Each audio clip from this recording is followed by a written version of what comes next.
Hey everyone, welcome back to the Legendary Life. If you're captivated by tales of the mightiest rulers, fearless conquerors, indomitable warriors, and timeless heroes from the ancient cradle of civilization to today's modern icons, then hit that like button, share this with your fellow history buffs, and subscribe for more epic journeys through time. Turn on notifications so you never miss a story that could inspire your own legendary path. Today, we plunge into the blood-soaked legend of Ragnar Lothbrok, the enigmatic Viking chieftain whose raids terrorized Europe and whose saga blurs the line between myth and history. Known as Shaggy Britches from a bizarre tale of serpents laying garb Ragnar or Ragnar Lothbrok in Old Norse looms large in 13th century Icelandic sagas like the Saga of Ragnar Lothbrok and Gesta Danorum by Saxo Grammaticus, which weave real 9th century events with heroic embellishments. Possibly born around 800 CE in Denmark or Sweden as the son of King Sigurd Ring and Princess Alfhild. Ragnar's story is a whirlwind of vengeance, conquest, and family drama that inspired the TV series Vikings. But let's strip away the Hollywood gloss and dive into the raw, saga-fueled reality. This is Ragnar Lothbrok, outlaw, raider, father of legends, and a figure who may be a composite of several real Viking warlords, including the historical Reginhurus who sacked Paris in 845 CE. Buckle up, this is the Viking Age at its most ferocious.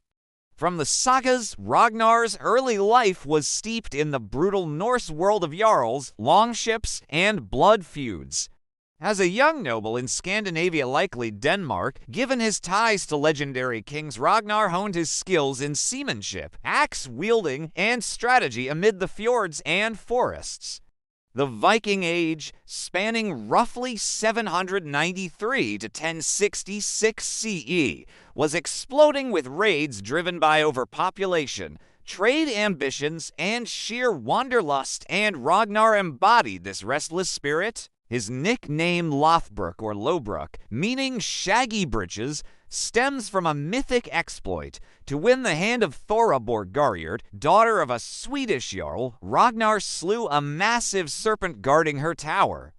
He donned hairy cowhide breeches boiled in pitch for protection, earning the moniker when they hardened like armor. This tale, pure saga flair, highlights the blend of heroism and folklore in his legend, a mix of cunning, bravery, and the willingness to face death for love and honor. Ragnar's romantic entanglements were as epic as his battles. His first wife, Lagertha, a fierce shield maiden he met during a raid in Norway, captured his respect and devotion. According to Saxo Grammaticus, Ragnar sought her aid against foes who had killed his grandfather, and she fought valiantly with her hair unbound, leading him to marry her. Together they had a son, Fridleif, and 2 daughters, but the union ended amid prophecies and ambition. Lagertha later returned to aid him during a civil war, commanding 120 ships with the skill of a seasoned chieftain. After Thora's death from illness following the serpent's laying incident yielding sons Agnar and Eirikr, Ragnar wed Aslaug, a cunning beauty said to be the daughter of the dragon slayer Sigurd and Valkyrie Brynhildr from the Volsunga saga. Aslaug demonstrated her noble lineage through riddles and intelligence and bore Ragnar his most famous sons, Ivar the Boneless, whose tactical genius and brittle bones belied a mind sharper than any sword.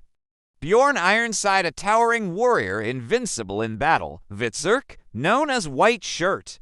Sigurd Snake in the Eye, marked by a serpentine pupil. And Ub. These sons would carve their own bloody paths, forming the great heathen army that avenged their father and forever altered the balance of power in England and beyond.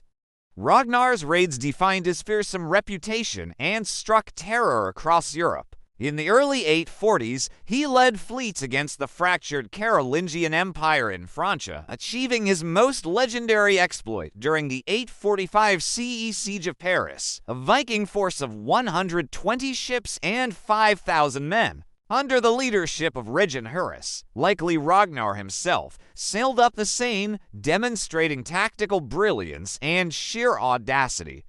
They hanged 111 prisoners as a sacrificial offering to Odin before extorting 7,000 livres of silver from King Charles the Bald to leave the city unharmed. Plague ravaged his army on the return journey, seen in the sagas as divine retribution, but it did little to tarnish Ragnar's growing myth. Turning to the British Isles, he pillaged Ireland and Scotland, but his ambitions were set on Anglo-Saxon England. Raids on Northumbria and Wessex brought gold, slaves, and strategic advantages, but not without peril. In one saga, he wrecked his ships on the Northumbrian coast and clashed with Kingla, who eventually captured him after a ferocious battle. Life as a Viking warlord was a relentless grind of salt water, steel, and strategy. Ragnar's warriors rode sleek Drakkar longships, dragon-headed to ward off evil spirits, navigating by sunstones, stars, and their indomitable intuition. They endured storms, starvation, and grievous wounds, fueled by mead, sagas told around campfires, and the promise of Valhalla for the valiant. Ragnar, as chieftain, forged alliances through marriages and oaths, rewarded loyalty with rings and land, and punished betrayal with brutal rights. The most notorious was the Blood Eagle, though historians debate its literal application. His family dynamics were tumultuous, as rivalries among his sons from different wives sparked intrigue and violence, while his pagan devotion to Odin often clashed with the creeping influence of Christianity in Scandinavia. Ragnar's death is immortalized in sagas as the ultimate Viking vengeance epic. Around 865 CE, after a raid gone awry, he was captured by Kingla of Northumbria and thrown into a pit of venomous snakes. Even in death, he displayed defiance, chanting a cryptic song, how the little pigs would grunt if they knew how the old boar suffers, a veiled warning to his sons. His passing ignited the great heathen army. In 865, Ivar, Ob, and their brothers invaded England with vengeance as their guiding principle, capturing Gla, subjecting him to the Blood Eagle, and conquering much of the island, establishing the Danelaw.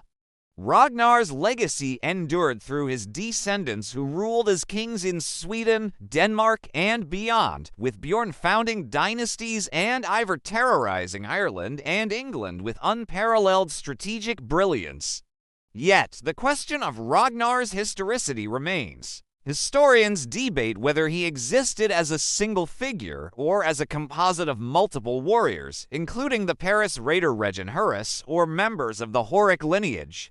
The sagas, written centuries later, blend oral traditions, myth, and exaggeration, but archaeological evidence like ship burials, runestones, and battlefield remains support the chaos and daring of the Viking age that Ragnar personified. His cultural impact is undeniable, influencing literature, art, opera, and modern TV series, embodying the Viking spirit of exploration, cunning, and relentless ambition.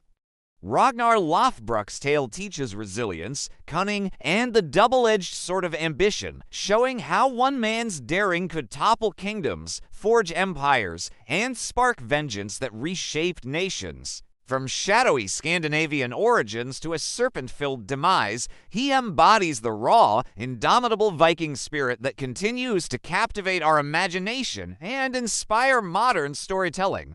If this journey through the legendary life of Ragnar Lothbrok, the ultimate Viking raider, father of dynasties, and avenger extraordinary ignited your imagination, smash that like button, share it with your friends, and subscribe to The Legendary Life for more epic tales from history. Drop a comment below to tell us whose legend we should explore next: Alexander the Great, Joan of Arc, or maybe even someone from the modern world like Elon Musk. Every legend has a story, and every story has a lesson waiting for you to uncover.